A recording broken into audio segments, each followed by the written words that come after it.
Good evening, everybody. My name is Kevin Ross, and I am the founding chairman of Washington First Robotics. And joining me is Christian Hansen. Say hi, Christian. Hey, everybody. Christian is the regional chair for the Spokane event, and our purpose of our briefing tonight is to go over some of the details on how you're going to arrive and what's going to happen while you're at the event in Spokane. Also on the line is Michael Campbell, who was eating dinner. Oh, there he is. Eating dinner, yep. Okay.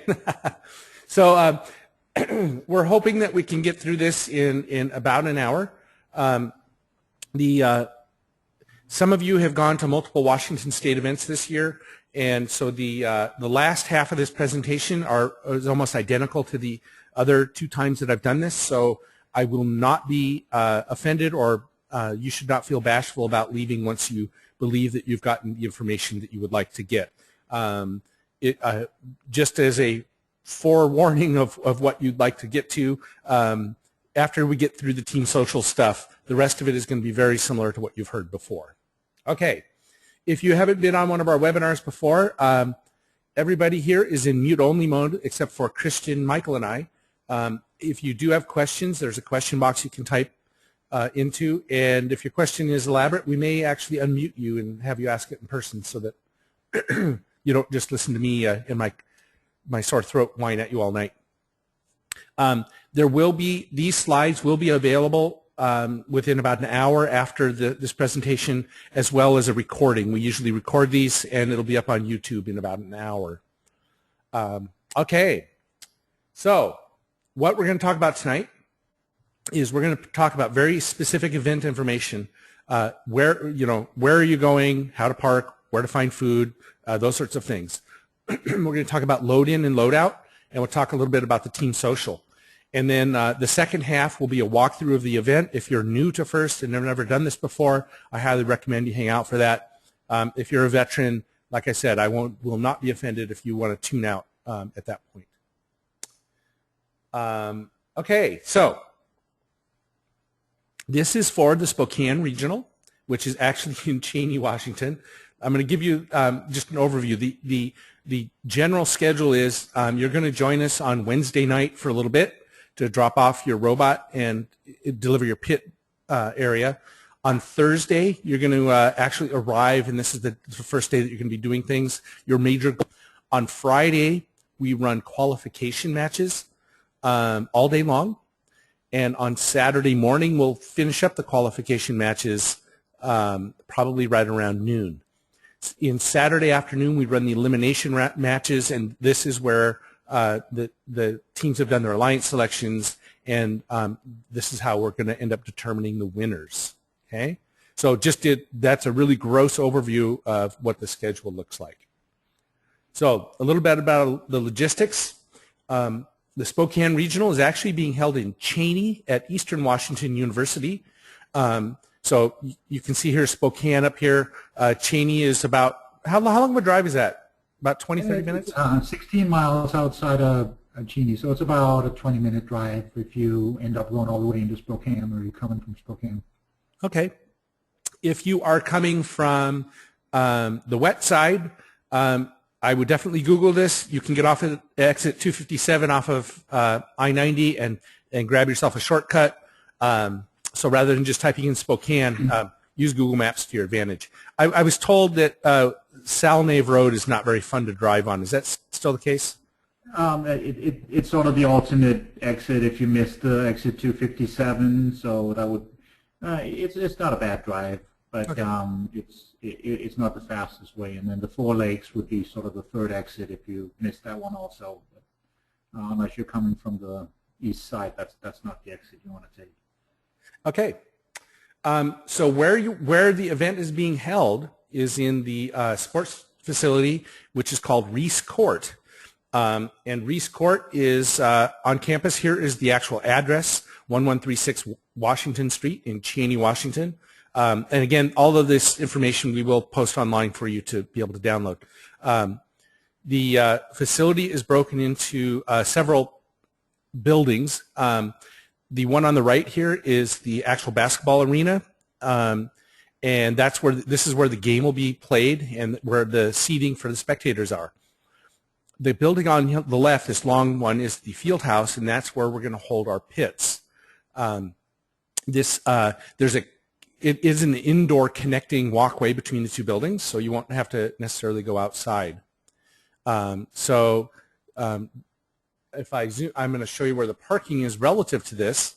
The parking, this is parking lot P12, Paul 12, back here, and that is where you're going to park. Are there parking fees? I forgot to ask that, Christian. There is not. That is actually a lot, the only lot on campus that's always free, but conveniently enough, it's also the lot that's closest to the event, so that all works out fine. Yay, finally a first event where you don't have to shell out dollars for parking. That's great. But don't park in the parking lot in front of the stadium, which, by the way, the grass is now red, so it doesn't look at all like this, but that parking lot is by permit only, so so make sure you park in the lot behind the football stadium. Just a reminder that as Washington First Robotics, we have absolutely no control over parking. So if you would like to come belabor me with your parking stories, I will smile and kind of go, yeah, right. So I can't really help you out with that.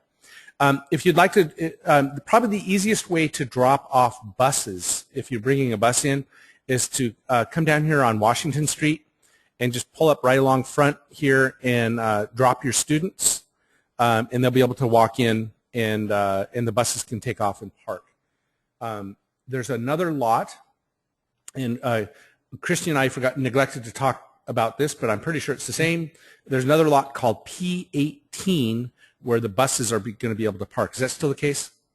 I believe so. I don't know if you have the map on one of your slides, but it's the lot that's just further down the street from if you're looking at the picture right there to your left, just a couple of blocks down the street, there's a big red barn, which also is where the campus police department is resident. So that big lot is also opened up for parking, and during the event it's free for buses to park there, as well as oversized vehicles if you're bringing in a trailer or an RV or something like that. So so here's the, and I'm going to rotate this. I apologize. I know I'm about to refresh a big screen on everybody. There we go. So is this P18 done? All right, yeah. It's a loop. So down the street there on your left, that's the digital archives, that building there. And just to the left of that, so further left beyond your picture, I don't know if you can scroll further, we should eventually see a red barn, and that's where the bus parking is. Okay. Still don't see it, but you can't miss it. If you keep going down Washington, it's probably only a quarter mile or so. Yeah, I believe the red barn is behind, just on top of your screen there now. That parking lot in the middle there. That's this guy. Bus park. Yep. Okay. So let me zoom out just a little bit, and we'll make sure everybody has firm bearing of where we're talking about. So here's Reese Court, and we believe that P18 or P18 is this lot right here. Yep. Yeah. Now you can actually see the red barn right above where you're pointing. Yeah. Okay. So that isn't so bad. I'll pop out of this. So let's talk about food. The concession stands will be open. Do we have sack lunches this year? I am not sure. I'd have to confirm that with the event staff. But there's plenty of food available for purchase. I also believe we do allow sack lunches being brought in. We just don't want teams to be setting up entire lunch buffets. But if you bring your own sack lunch, nobody's going to bark at you. But there'll be concessions available to buy. Awesome. So if your kids would like to go purchase lunch, I'm going to scroll back over here, and Christian's going to help me out by Whoops. I don't know where I ended up. Let me try that again. I ended up somewhere I didn't want to be. There we go. The Student Union Building, I believe, is it these guys? It's right across from, so if you're standing in the parking lot in front of the football stadium, Yeah. and as you see those two red towers, which are dormitories, Yeah. it's right down below there is the Student Union Building. And to the, oh yeah, is it down to the right? Is this it? And to the right is the University Rec Center, and that also has food in there. So there's food in the Rec Center right where your arrow or your hand is right now, and Yeah. to the left, just the other side of that street there is the Student Union Building, which has plenty of different food outlets. And I believe there's also going to be food sold up in the actual stands in Reese Court, so there'll be plenty of places. Okay.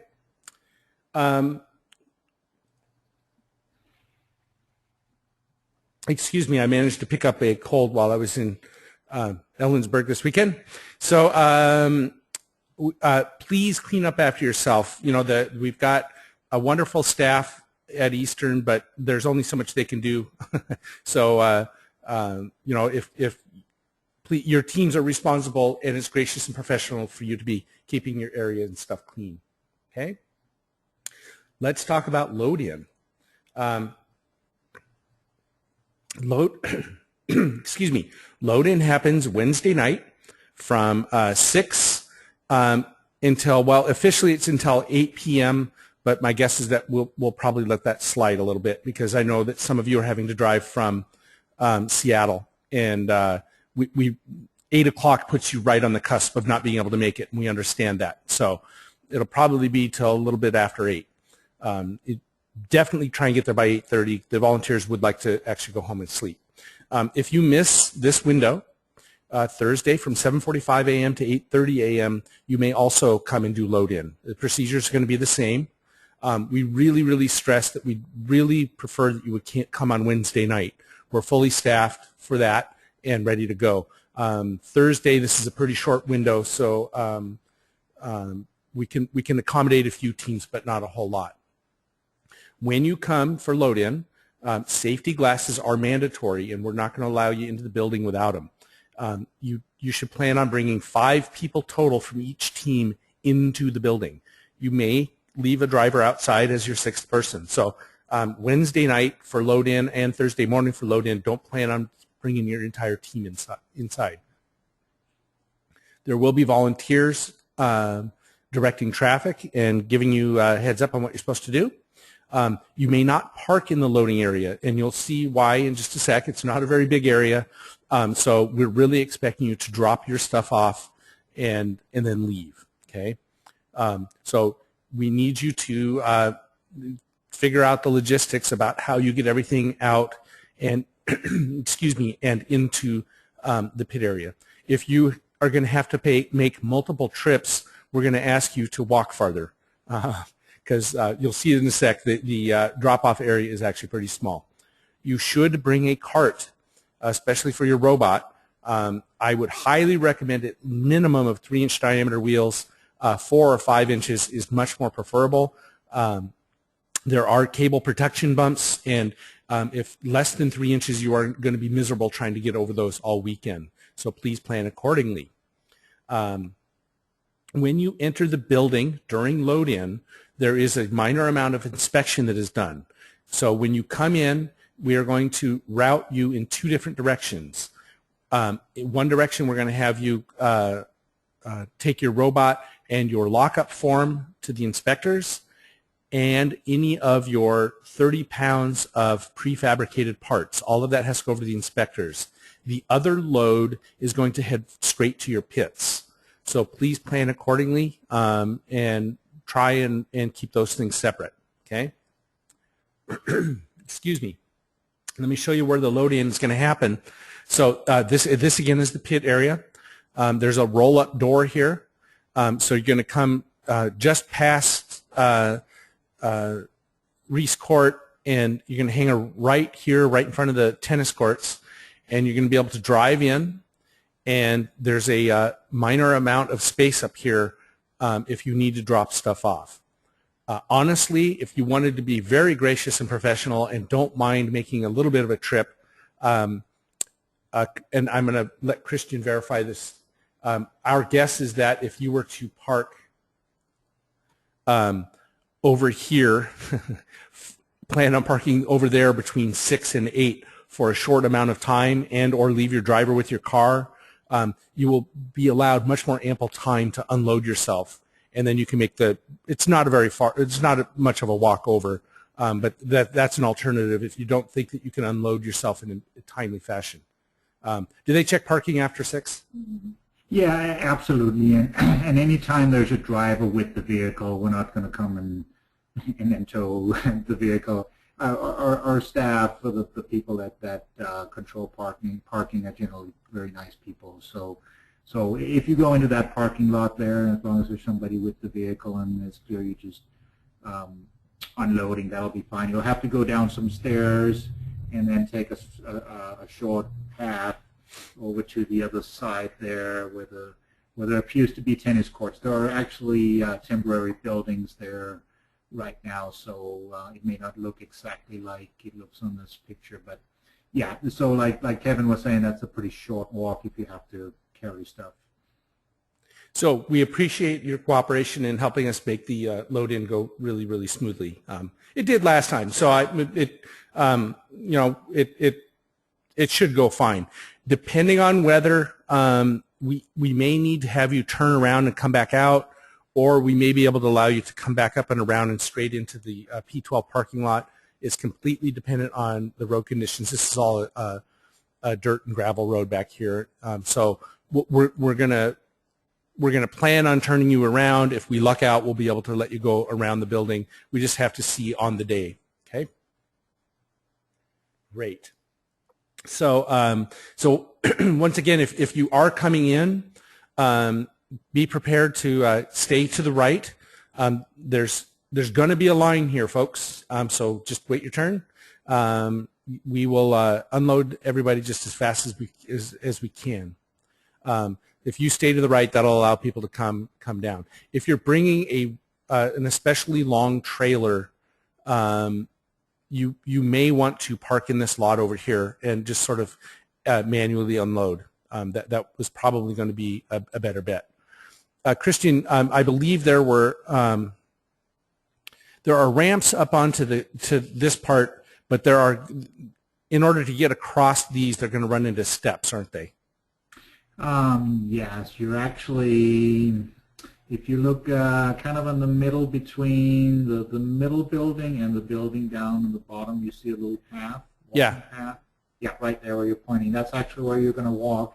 Under that bridge there's some stairs that are going to go up on exactly where you're pointing. Underneath there's some stairs. Okay. That take you up to that parking lot. Yeah, so it won't be ideal if you have carts you're trying to run down. I believe there's an elevator too, so that might help. But okay.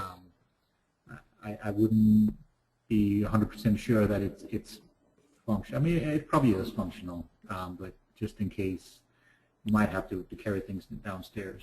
Sure. Okay. So let's talk about load out. Load out is going to be the exact inverse of load in. So it's you can what we're looking for you to do is to get, this is on Saturday, by the way. This is after elimination rounds, or I'm sorry, after alliance selection or after you've been eliminated. You are welcome to pack up all of your things, make everything ready to be loaded into your car, then go get your vehicle and bring it over to the load out area. And it's the exact same process in reverse. We encourage you to please not spend a whole lot of time parked up there. There will be 40-something other teams trying to do roughly the same thing. Okay. All right. So far we have covered arriving, parking, load in, load out, and what to do with buses. I'm going to throw one more thing in here before I start talking about the details about the schedule, and that is there is a team social. So after the event on Friday, there will be a team social at the rec center, and that was let me pull that map back up. That was this building here. There's room for your team to come. It's $5 per student, and they have some great activities. Team games like volleyball, badminton, and those sorts of things. I think there's a rock climbing wall, and there's basically a place for the students to just chill and hang out and talk to each other. So if you're looking for something to do on Friday night, that is a completely reasonable thing to do, and I intend to be there myself. And we will be sending out in the next day a consent form if the students would like to do any of the physical activities. Also in the next day, once we have that form and all of the rest of the details all nice and packaged up for you, we will also have an RSVP sheet for you on the Washington First website. So your lead mentor should be watching out for an email from me regarding the team social in Spokane. Okay. Just one correction, I think you had on your slide that it includes food. So it's a $5 fee. It just offsets the cost of staffing those things. So food will be available for purchase. It's not included in the $5. And some of the activities, badminton, volleyball, laser tag, will be in the same building as where the pits are. So there's like a hallway outside of the pit area, and it's going to be, we'll probably have some signs up there. So that's where that's going to be. The climbing wall and the main basketball court is in the rec center. Okay, thank you. So what Christian was saying is that the volleyball and badminton is probably in these buildings here, would you say, in this area? Yeah, a little further up there, same building as where you're, actually, no, that is the building, yep. Okay. And the rec center is the building to the right of those two towers, yep. Okay. And we'll be selling the wristbands in the pit admin, so your teams or team members can just go there with $5 and probably will need to bring cash, and then they'll get a wristband, cash or check. Okay. So I apologize, folks. The $5 did not include food, and I knew that, and I should have edited that out. That's my bad. Okay. No problem. All right. I will fix that for the slides. All right. With that, I'm now going to start talking about the specifics of the schedule. And again, many of you have heard this spiel 3 times already, so you don't need to sit on it if you don't want to.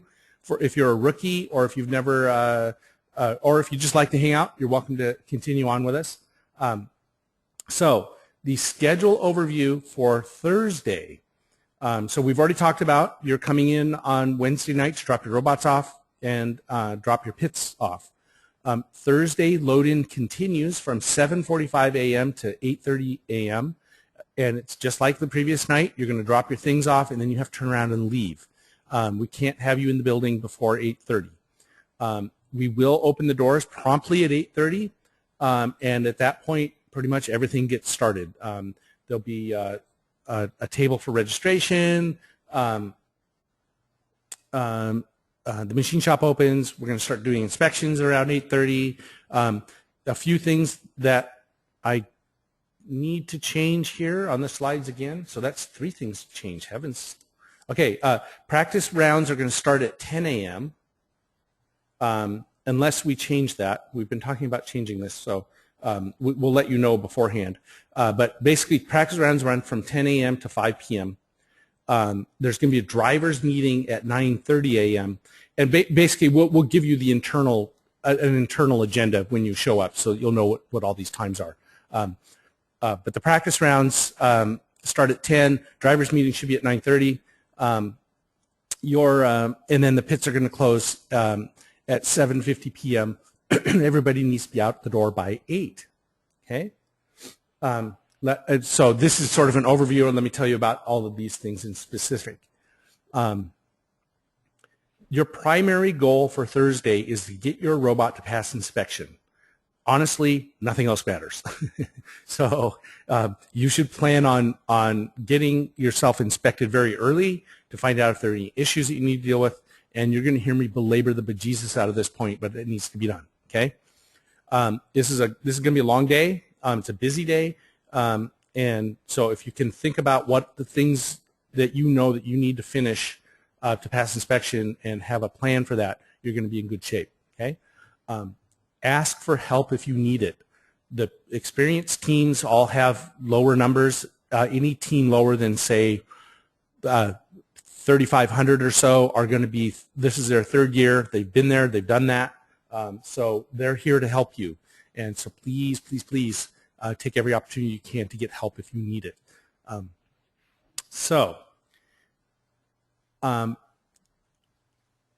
At 8:30 is when we open the pits. You need to wait for us.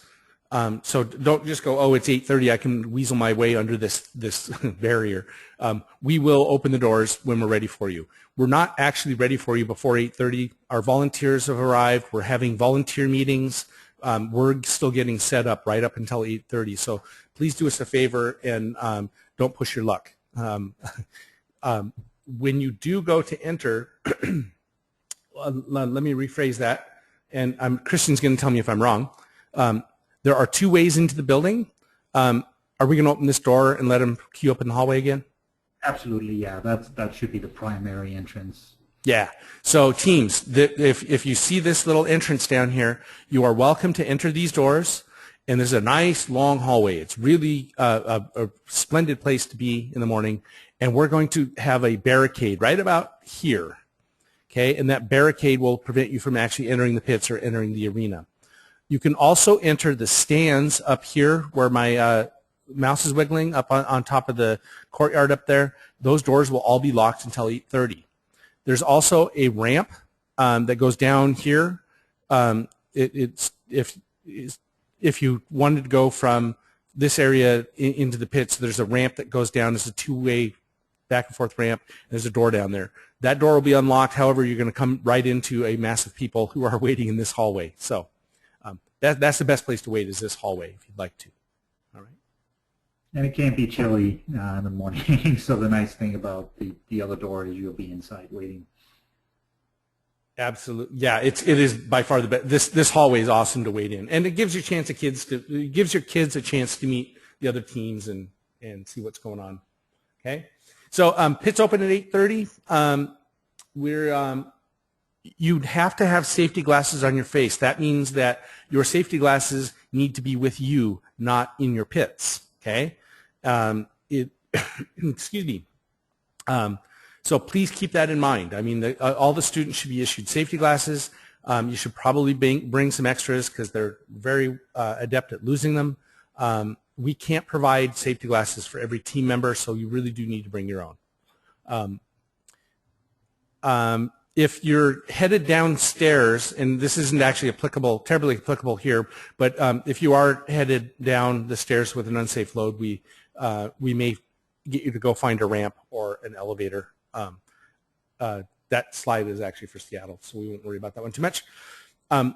Thursday, 8:30 a.m., we'd really appreciate it if your lead mentor would visit the pit admin desk as soon as possible.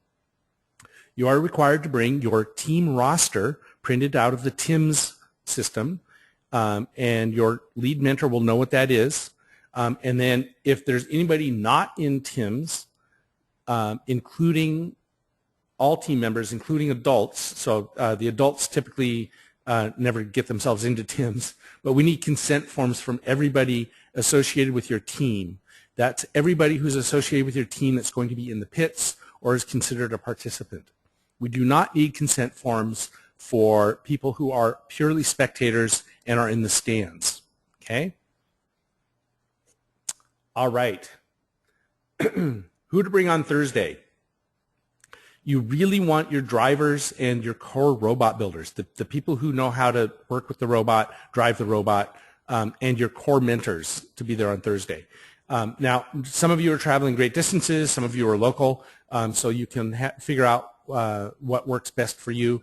My team typically only brings the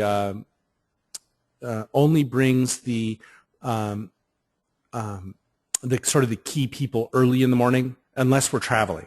Okay, so like in Seattle, we're only bringing our key people on Thursday. In Ellensburg, we all had to travel, so everybody went. Okay, so you need to figure it out. It is not a good spectator day. Don't invite anybody to come watch. It is as easily the most boring day for a spectator that you could possibly imagine. So if the ideal situation is you bring your core people on Thursday night, the rest of the team arrives, and then we want your entire team there to be part of the event Friday and Saturday. Okay, there you have it. Veteran teams, I have a request. We are the last week at this event. The spare parts truck, well, actually, we're using the same truck in Ellensburg last week, Seattle this week, and that truck is headed for Spokane. We know for a fact that the spare parts are starting to dwindle. If you wanted to bring a box full of spare parts that especially things that are hard for us to replicate, like sensors, motor controllers, and motors, sidecars, or other hardware that you'd be willing to loan to teams, we'd really appreciate it if you would do so. You can even leave it in your car, but at some point we are going to run out of spare parts, and we'd really appreciate, and the other teams would really appreciate your assistance. Okay, lots of teams need help programming. Even the second and third year teams still need help programming, so please be ready to help out. All right. Lessons from last year. Please keep your laptop on its charger whenever you possibly can. There is not power available to you at the driver's stations, and every event somebody is standing up there sweating it because the laptop battery says they only have 10.5 minutes left, and those things lie all the time. So we have had teams just lose power on their laptops. So please keep them on the chargers as much as you can. And your main batteries, also keep them on the chargers.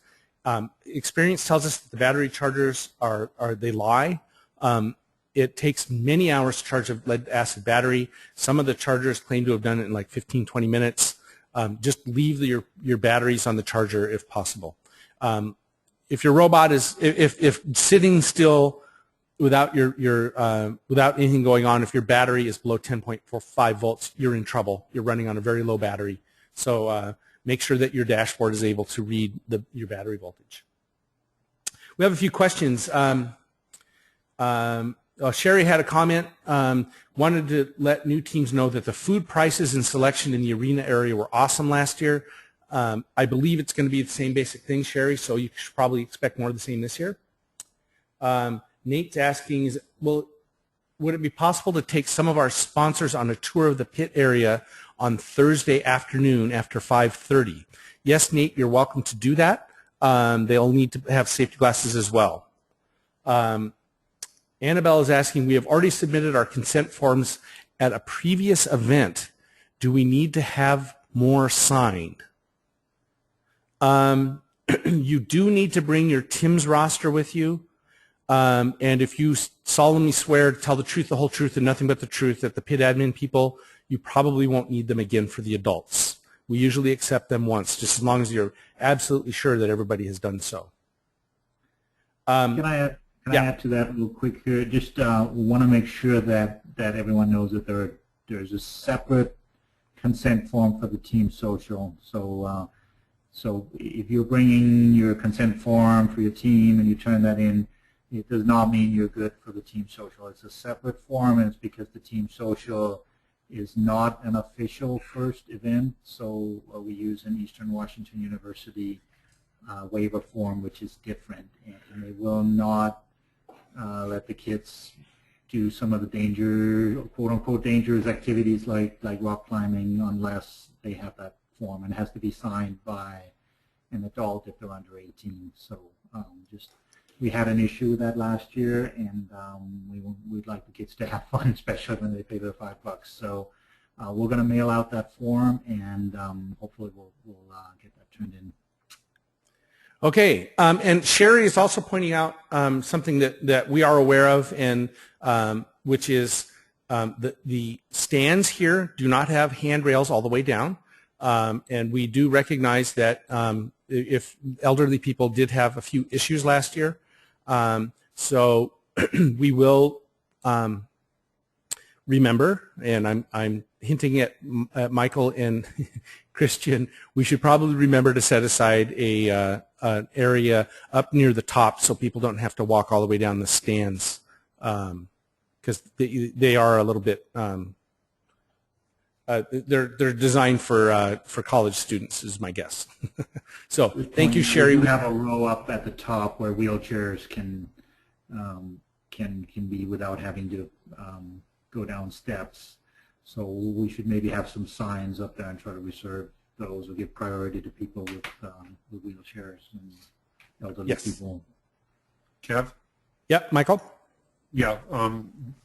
Since I was on crutches last year, I can really relate to that. And so thanks for bringing the point up. And I think we should make a couple of signs to try and set some area set aside for people with less mobility, for those maybe couple rows below the midpoint, I guess, if that's the right word. Yep. In the stands. Yeah. Okay, Sherry, we'll take care of that. And remember, everybody in the stands are gracious and professional. And my guess is that if for whatever reason the people you're with, if they need to sit down, you can just graciously ask whoever's sitting there to make accommodations for you, and they're pretty good about it. Okay. Other things. So the machine shop area opens at 8:30 a.m. and we have a volunteer crew that runs this. We have a very nice machine shop trailer that was donated by Boeing and Platt and Washington First Robotics and some other great sponsors. We have a mill drill, a small lathe, and various other tools. We only allow our volunteers to use these tools. We have wonderful volunteer machinists. They'll do whatever they can to help you out. However, if you walk up and give them a 4-hour-long machining job, they're likely to turn you down. So there are limits to how much time they can dedicate to one job. You'll have to work that out with them. We do have a TIG welder for welding aluminum, and there's a request form that you'll need to fill out for each machine shop request that you make. And please bring dimensions or parts or whatever you need to explain to our crew what it is that you need to do. And please, the last one, the machine shop will not loan you any of their tools. So if you're standing in line to ask to borrow that special tool for just a minute, I'll bring it right back.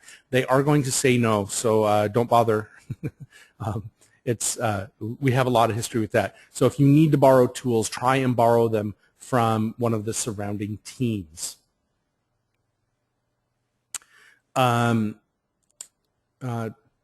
asking, I have copies of first consent forms for students who attended kickoff at EWU. Will the photocopies be acceptable if the originals are not with EWU first reps? So Bernie, the clear answer for you is that we need your student roster out of the team information management system, plus whatever hand-signed additions that you need to put in. The forms that you turned in at the beginning of the year do not apply. Does that make sense? So we need new ones. Okay. Excuse me. Let's talk a minute about our key volunteers. We have a lot of them. There are a few of them are very key to your success at this event. And I want to be sure that everybody understands who to ask what. If you have a question about the game, the only official people who can tell you whether something is legal or not, or in terms of how you're playing the game or what's happening on the field, are the referees. And so you'll find that I am very gracious and professional when I tell you you need to go ask a referee. I don't answer those questions, and quite frankly, none of our volunteers should be. Now, if it's something really, really, really simple, I'll tell you you should go ask a referee, but this is what I understand. I may do that, but if you're asking me something esoteric, or if you're asking for a ruling from somebody, it does go through the referees. Okay? I would add to that, even better go ask the head referee. Some of our referees are fairly new and are learning. I'm sure they will be trained not to answer questions they don't know, but if you want to be safe, go ask the guy in the yellow shirt, Yep. because he knows for sure. Is it Andy? Andy Eckel? That's it. It's going to be Andy, yeah. Okay. He's a great guy. He's very experienced, knows what he's doing. Okay. If you have technical questions about your robot, about what you can and can't put on the robot, or if you're just trying to figure out how the heck to solve some problem, the inspectors are an awesome resource for you. I highly recommend you make use of them. Almost all of them are experienced mentors. Many have been doing this for a very, very long time. They are your brain trust, and they are your friends. So if you have any sort of technical question about the robot, try the inspectors. They will either hook you up with a team to help you, they'll hook you up with one of our control system advisors, or they'll may be able to help you themselves. And so that's a great way to go. And again, if you're trying to figure out whether something is legal or not on your robot, you should only ask inspectors. You can't ask just anybody with a name badge on, okay? The field supervisors are awesome. They are, and actually ours in particular is a guy named Brogan Thompson. He's the sweetest man on the planet. He will do anything to help your team around the field. His job is to make sure that you're able to get on and off the field, that the field's in top working condition for you.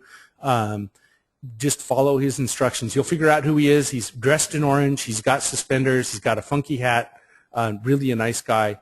And he's been doing this a long time. He's literally one of the best field supervisors in the country. And we're really lucky that he's here from the Northwest. Okay? So I'm going to spend a little bit of time now talking about inspections, because this is the key thing that you are doing. Actually, Edward Katz is asking, the large parking lot P12 had lots of room last year. Can our school bus park there instead of P18? I'll leave that one for Christian. Yeah, I would say preferably go to the other line. I forgot off the top of my head which one is which, but I believe the P12 is the one closest, and P18 is the one by the Red Barn. So that's where we like buses to park, especially Friday and Saturday, because Thursday may be an exception if the lot is half empty. You know, you won't be ticketed if you park your bus there, but we really would prefer if you would park in the other lot.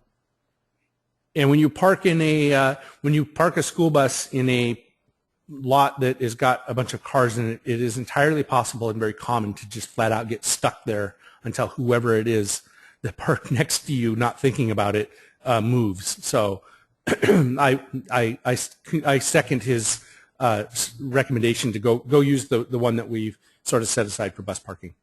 Okay. All right. Inspection. There are 4 steps to inspection. There's size and weigh-in, and that means that you're going to take your robot up, and you need to bring your robot, your bumpers, and anything that goes on it, and they're going to weigh your robot without your bumpers, and then they're going to weigh your bumpers, and then they're going to check to see that your robot passes the size requirements. There is a perimeter for your robot that is defined as the outside perimeter of whatever's between, was it 2 and 10 inches? That is your perimeter, and everything above it needs to fit within that perimeter at the start of the game. And then they'll check to make sure that your bumpers are legit, and that you need to sort of get in there and get that done early. The other steps, and I'll get into these more in a sec, one is the control system inspection. They're going to do a physical inspection of your robot, and they have a long checklist that they'll go through. And then we also need you to come out and connect to the field at least once, and I'll talk to you about that in a little bit as well. Now, remember, especially rookies, the inspectors are your best friends. These are really nice guys. They're all mentors. They've all been through exactly what you're going through. They will do everything they can to help you pass inspection, but they will not bend the rules. But they will. They're usually very good at telling you exactly what it is that would make them happy, and so just follow their instructions and ask for their help. Okay, they're really, really good at this. So, all right. So we've got these 4 inspection steps. So the first one was starting at 8:30. You can enter the size and weight line at any time after 8:30. From there, we're going to have you stop at the control system advisor desk. And what they're going to do is they're going to check the software on your C-RIO, and make sure that it is running the correct version. There have been some updates. You want to do this early. Please don't do this Friday morning. It takes a while to reflash that image if we need to update it. So you really, really, really want to do this as soon as you can. Okay. You also, once you've done size and weight and the CSA, you can sign up for an inspection starting at 8:30. And usually the inspectors are kind of busy until about 10, doing all the size and weight stuff. So you'll sign up for an appointment, and they'll get to you as soon as they can. It'll be somewhere between 9 and 10 that they'll start showing up. Okay. And again, I promised that I was going to belabor this, and here's belabor number 2. It is really rare for a robot to pass inspection on the first attempt. So if you've never been inspected before, something's wrong. I guarantee it. So you really want to find out what that something is very early, okay? Because some of this stuff can take some time to fix.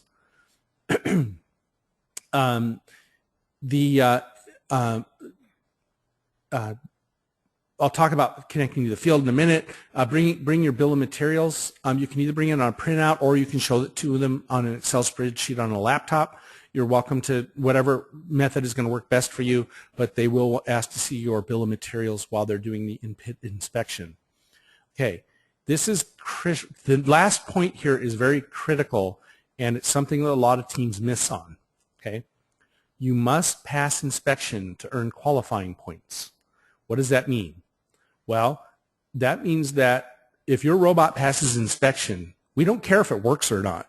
If it passes inspection, you can earn qualifying points on Friday. It has happened in the past. It's happened last week. It will happen next week that some of the teams who did quite well were not even running in the first 2 rounds. However, they had passed inspection on Thursday, and they sent their human player out to the field, and they were able to rely on their alliance partners to win the round for them, and they got their qualifying points. Okay, so passing inspection on Thursday is really important. Let me move on. Each robot needs to visit the WPA Key Assignment computer. It's up there with the control system advisors. So, and if you have any questions, if none of this makes sense to you, this is where you go up and you ask an inspector, what do I do next? Okay, but in order to connect to the field, each robot has a unique security ID that is generated by FIRST. It will be programmed onto your radio, and that it's paper version is given to you in your PIT packet. But the easiest way to do this is to visit our handy setup station, and it will do all of this for you, so you don't make any mistakes. Okay, so it's really easy, but you got to do that. So make a note of that. All right. So inspections. What did we do? We did size and weight. We talked about getting your robot inspected. Now we're going to talk about connecting to the field. We run practice rounds during the day, and so you will be given 3 practice round appointments on Thursday. You're welcome to come out and try running your robot around. In fact, we highly recommend it. Even if something isn't 100% working, try and get yourself to the point where you can go drive the robot around on the field. Your kids will have a much more comfortable experience if they've gotten to do that. You do not need to pass inspection if you do your first appointment before noon, but we require you to pass inspection to use your afternoon appointments. Okay. Part of this is when you do go out and play on the field, that qualifies you as the connecting to the field final step. Okay. And so we really want you to go out there at least once and do this. Our computer systems will remember that we saw you, and you will be done. Okay. If you're not able to make any of your practice rounds, then we're going to have you drag whatever state your robot is in, starting probably around 5 o'clock. We're going to drag you in your robot, and we'll hold your hand all the way up there. We've literally brought robots on carts in 3 or 4 different chunks, and we will get your robot to connect to the field. The issues are usually simple to resolve. They often take time, especially if we have to reflash something, and we will not be so gracious with you on Friday morning. We won't allow you to spend 10 minutes pre-flashing your robot. You will just miss a round. So help us out, help yourselves out, get this done on Thursday. Okay. I promise we're almost done. Practice rounds start at 10. Each team has 3 scheduled practice matches. They are not, so you have 3 scheduled slots, and you do not have to pass inspection to run a practice match in the morning. They changed this on me at the last minute, so I didn't update the slide. Okay? If you're ready to go, you've passed inspection, and you're ready to go out and try driving around, you can go out and get in the first come first serve line, and we will put you in when appropriate. We will always give priority to the teams who are coming up with their round or have not been connected to the field at least once. So please be gracious and professional. You may have been standing there for a half hour and some team just walks up and takes your spot or jumps in line in front of you. We do have a method to it, so please realize that we have a process that we're trying to implement here. Okay? We may change the times of the practice rounds. We've been talking as with the FTAs and with FIRST. It turns out that so few teams use the early morning practice rounds. We're thinking about maybe shifting everything by an hour. So you saw that some of my slides said 11 and some said 10. We haven't made that final determination, but we will let you know ahead of time what time your scheduled rounds are and whether we've slipped the schedule to later in the day. Okay. We are aware that slots go unused a lot. All right. Belaboring number 3. If you haven't started inspections by 3 p.m. on Thursday, you've made a really big mistake. Please get yourselves in there and get on the schedule and let us see what you've got, okay? And don't be bashful. I mean, again, your robot does not have to function to pass inspection. We just need to come in and make sure that you've passed all of the basic safety rules and that you're not using any illegal materials. You really want to do it as early as you possibly can, okay? The inspectors are done at 7:45 on Thursday. Inspections can take up to an hour to do. So please don't be surprised if at 7 p.m. they're going to look at you with a blank stare and say, you know, we're not going to have time to get to you, okay? So again, belaboring number 4, please get in there early. It happens every year. Excuse me. It happens every year that a couple of teams put this off, and we really feel bad about it, but that's just how it goes. Okay. All right. End of Thursday. So the pits are going to close at about 7:45, and we're going to start. We'll let you know. Pits are starting to close 7:45. About 7:50, you'll hear my shining voice on the microphone, and at 7:55, you'll hear my very annoying grading banter going on. But we will actually come and escort you out of the building because we really do intend to get out of there by 8 o'clock. Please help us out. Our volunteers have been there since 6 a.m. They're tired. They're ready to go home. The building crew needs we have things that happen on schedule at 8 o'clock that need to occur, and we need you out of the building to do that. Okay? So just be thinking in the back of your brain that the pits close at 7:45, and there are no exceptions. We don't care how close you are to being done. It will be there for you again the next day. Okay? All right, so let me check for questions. Sherry is voting for early practice rounds. Yay. A lot of teams are voting for late practice rounds. Yay. We'll see what we can do about that. I'm going to take you to the US First website so that you can see .org. If you go to US First and you click on FRC and you come over here to events and regional and district events, okay? And this is going to load a long list. This should have loaded a long list. And there it is, currently in demo mode apparently. I'm coming all the way down here to the last week. Here we go. We're looking for Spokane Regional. So I've just kind of scrolled down the list of qualifying events. Here's the Spokane Regional. You can find the public agenda. Here's the agenda. And this is giving you a very concise one-page snapshot of the schedule for the next couple of days. Our event, again, we just went over Thursday, 7:45, load in, 8:30, pits open, 8:30 registration opens, and so forth. And we've got the practice rounds listed here. On Friday, let's talk about Friday and Saturday real quick. On Friday, the pits are going to open at 8 a.m. and we expect to have opening ceremonies starting at 8:30 a.m. And those will run till 9 a.m. Then we're going to run qualification matches. This event currently has 40 teams. I would expect after next weekend it's going to start creeping up to 42, maybe 43 teams. Well, we may be able to run more qualification matches. We just kind of have to wait and see how many teams actually show up.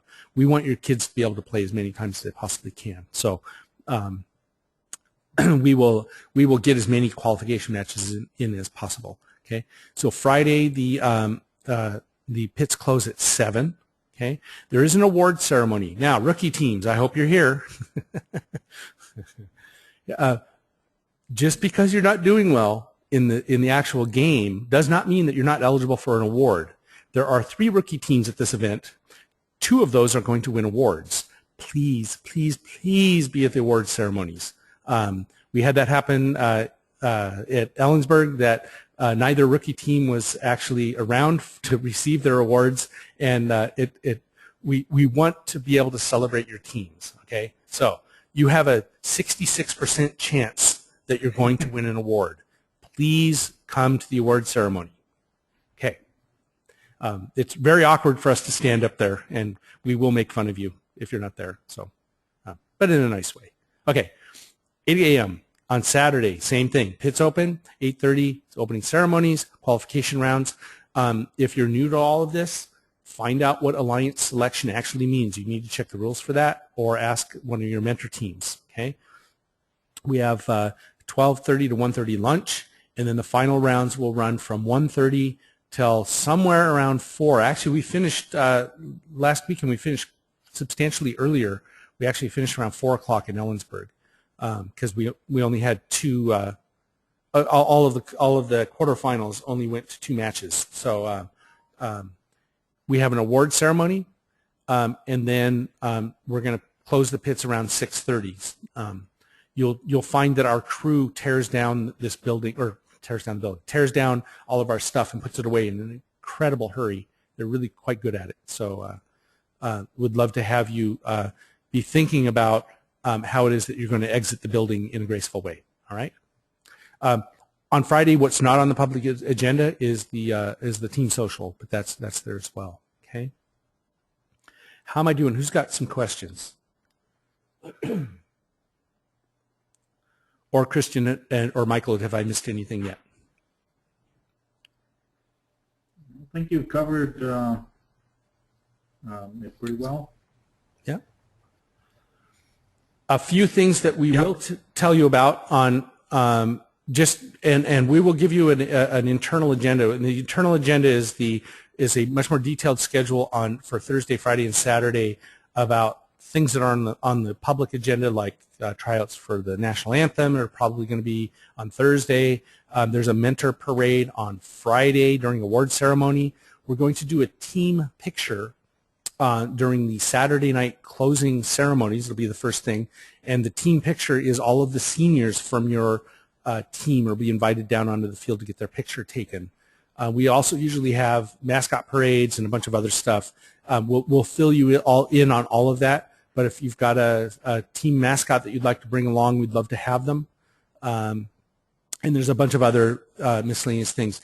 We also are always eager to allow the students to be gracious and professional and to help out in the pits. So also on Thursday, you'll find out about volunteer opportunities for students, including manning the safety glass table, doing student pit tours with our VIPs on Friday, and a host of other things. Michael, I heard you chiming in. Do you have anything? Nope, I thought you got just fine. I'm just listening. Okay. All right, and Sherry is letting us know that this is one of her favorite FRC event venues. I agree with you. This is a great venue for us. Eastern Washington has been an outstanding host, and we're really looking forward to putting on a great event for your kids. Rebecca is asking when will we receive the qualifier schedule. What Rebecca is asking, for those of you who don't know, is your matches will be scheduled. We usually hand those out on Thursday evening. We usually try to do that, say, around 6 o'clock or so. It just sort of depends on how inspections are going. We don't usually generate that schedule until we're sure that all of the teams that we schedule are actually going to be able to play. It does occasionally, very rarely, but very occasionally happen that a team is just not going to be able to play on Friday, and we will remove them from the match schedule. Okay? All right. Well, with that, I've gone 3 minutes over my hour. I will show you two last slides, or one last slide, which is under the web browser. There we go. If you would like to contact the regional director, Christian, C. Hansen at cw.edu. How'd I do? Oh, pretty bad mistake there. EW instead of the C. Otherwise, it's going to probably bounce back at you. Oh, dang. Okay. EWU. I see, and I got through the entire presentation feeling very proud that I didn't screw that up. Okay. Well, you did pretty good, because usually the spell checker will change my name to SON, and you had that right. So it did. I had to fight with it a couple of times, and then okay. So you can see me very sheepishly going back to save that, and oh, hey, look at that! Hey, you fixed it. If you have any other questions, you can always email me, kevinro@firstwa.org, or Michael Campbell is mcampbell@usfirst.org. But the reality is, I think we're all set. We're organized. We're excited to have you guys come join us, and it's just going to be a great event. The last thing I'm going to show you is, and I apologize because of my schedule got zany today. I did not get the page up here. It will be up very, very quickly. Under FRC, if you come down to webinars, there will be, I swear in less than an hour, there will be the Eastern Washington team briefing page, and it will have links to this presentation and to the YouTube video, and you'll be checking that in a couple of days to find out about the consent forms and the rest of that. Okay. The other cool thing I want to make sure everybody knows is we are webcasting all of our events this year. The front page of firstwa.org will have it. You can see here's the little banner that popped up for Central Washington University. Tomorrow you'll find, let's see, Wednesday, I don't even know what day it is, Wednesday or Thursday, the Seattle one will appear, and then the following Wednesday, the Eastern Washington will appear. You will be able to watch the everything streaming live off of a service called ustream.tv. Ustream.tv is kind of like live YouTube. If you would like to be able to show that in your school, you might want to give your school's IT department a little heads up that Ustream TV has been requested, and we would like to be able to use it for a couple of days. Okay. Also, at any time, you're able to see the live match results, team standings, and the awards. And so this is normally, I'll just bring this up real quick. This is for teams who have done this before. This is the team standings for qualification matches. They also have the elimination schedule, and you can see who's winning, losing, and what's going on. So there's a lot of good information right here on the First WA website. Okay. I will entertain any other questions you all have. Otherwise, I think we're done for the night.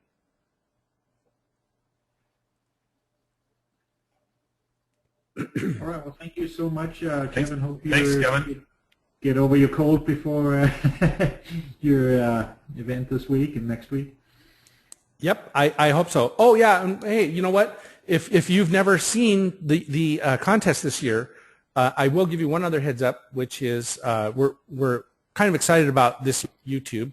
If you go to YouTube, youtube.com, and you look up first WA video, you will find our playlists, and you can see, playlists. You should be able to find a playlist. Here it is. These are all of the rounds from Central Washington. If you would like to see what some of your competition is looking like and see how the event is looking, we recorded 110 separate videos. They're all about 2.5 minutes long. We did miss round 78. If you're going to see round 78, yes, we know it's missing. It got corrupted. But aside from that, all of the rest of them that are up there. And so you're welcome to go check out what it looks like, what the game looks like. The other thing I would tell you, especially veteran teams, is that normally we have the First WA media crew, and normally I would be handing out media badges for each team. Because of the circumstances of the game this year, we tend to get Frisbees flying at inopportune moments, and it turns out to be just flat out dangerous to be standing around the field with your eye in a lens. So I apologize. This year we will not be allowing media passes to get on and around the field to take pictures. You can take pictures from the stands. You can take pictures from the cheering sections, but I'm going to allow you around the field. I think we saw about 10 people get hit in the head with Frisbees this time. So be sure that everybody is fully aware that the Frisbees do fly at really inopportune moments. But anyway, if you go looking, you can find videos of the entire event. Seattle will also be webcast, and we will be uploading those as well. There you go. That's all I got for you. I don't see any other questions coming in, so I'm going to call it a night.